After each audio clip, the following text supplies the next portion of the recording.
How much money do I need to retire?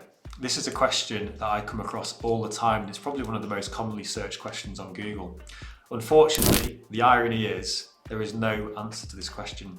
There are so many variables to take into account, such as how long people live, what's going to happen in the economy, let alone what happens in individuals' lives and what challenges they have to overcome in their retirement. So what do we do about all of this uncertainty?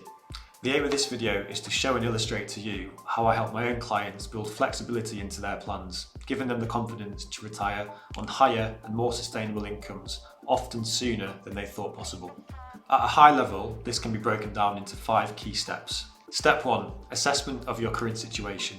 So I will seek to understand what you have in savings and investments, what your income and expenditure looks like at the moment, what you have in pensions, what you have in protection, basically an overall financial health check, including what your state pension projections look like for the future.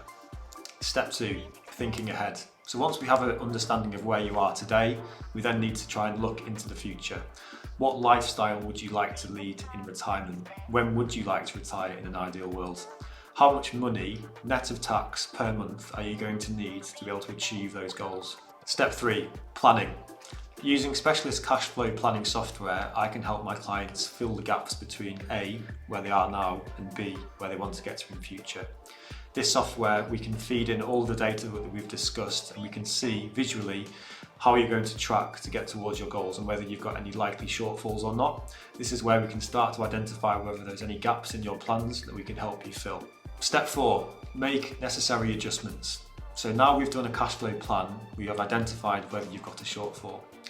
What we can do now is pull on some levers to try and fill that gap.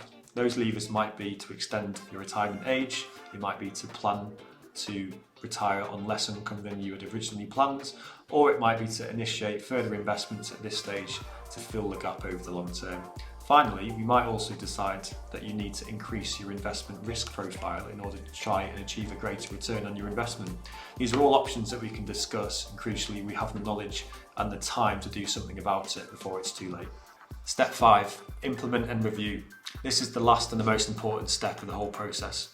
A plan is just a plan at the end of the day, and there's no guarantee of success. So what needs to happen is the cash flow plan needs to be updated at least annually to make it up to date with your own circumstances changing, as well as the circumstances of the world that we live in.